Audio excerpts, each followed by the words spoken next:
President Trump tweeted Friday that Secretary of State Rex Tillerson is not leaving his post. Tillerson himself also weighed in, saying stories that he was being ousted by the White House were, quote, laughable. This comes as President Trump reportedly plans to recognize Jerusalem as the capital of Israel. The White House has not made a formal announcement. CBS News White House reporter Jackie Alamini joins me now from Washington. Jackie, the New York Times says the White House has sketched out a plan to replace Tillerson with CIA Director Mike Pompeo. President Trump insists Tillerson is not leaving. So what are you hearing?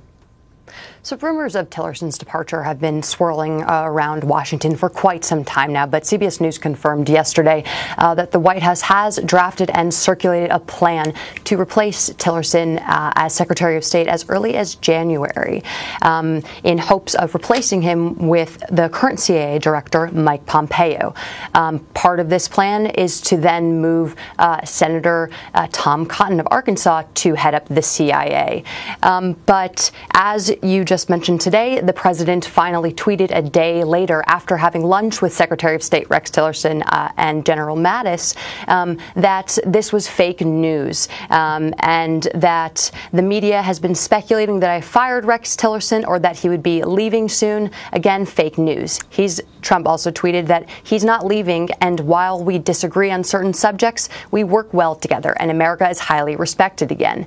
But staffers in this administration generally have a tendency of sort of floating these trial balloons so that they can lock the president in on a certain decision. And CBS News also confirmed that it was General John Kelly, Trump's chief of staff, who did sign off on this plan that has been circulated. CBS News also confirmed that we are looking at that the White House is also considering General Harwood to replace Pompeo at the CIA as well. But at the moment, Senator Tom Cotton is the favored candidate. Let's go back a little bit to the relationship here, because a lot has been reported about how strained the relationship is between Tillerson and the president. Can you explain how we got to this point and how Tillerson is viewed by people in the administration?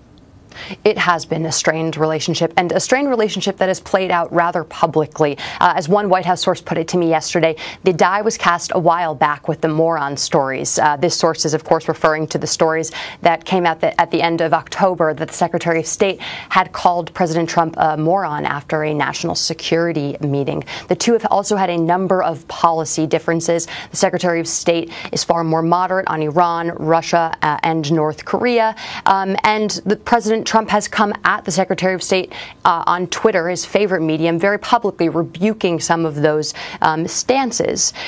So most recently, and potentially a breaking point, is the decision that CBS News has confirmed that Trump has made on moving the embassy in Israel from Tel Aviv to Jerusalem, something that Secretary Tillerson has been against, but has frustrated President Trump because obviously this was a campaign promise that he campaigned heavily on, and the president has not appreciated that resistance. Right. All right. Now, turning now to another topic. President Trump is actively considering recognizing Jerusalem as the capital of Israel.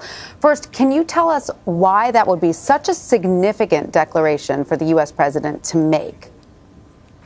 It would be a significant declaration simply because it'd be an unprecedented one. Trump would be the first president in the past few minutes since 1995, when a waiver was put into effect to disregard the waiver to move the embassy from Tel Aviv to Jerusalem. But what CBS News has confirmed, our Margaret Brennan, our State Department and White House correspondent, confirmed yesterday was that Trump is splitting the baby here. He will recognize Jerusalem as the capital of Israel, and will keep the embassy in Tel Aviv. So on Monday, he will. The deadline is on Monday to sign that waiver, which he will renew, and then the rollout will come on Wednesday, December 6th.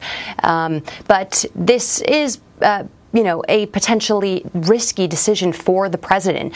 Security alerts were sent out after news that the president was actively considering moving the embassy to brace U.S. embassies in majority Muslim countries for possible violence.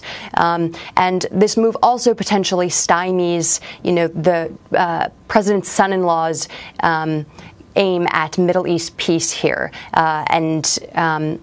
as Jared Kushner, came into the president has largely praised his son-in-law, Jared Kushner, who had high hopes of developing an American blueprint for a resolution to the Israeli-Palestinian conflict. All right, we'll see how this plays out. Jackie Alamany, thank you so much. Thank you. The Justice Department is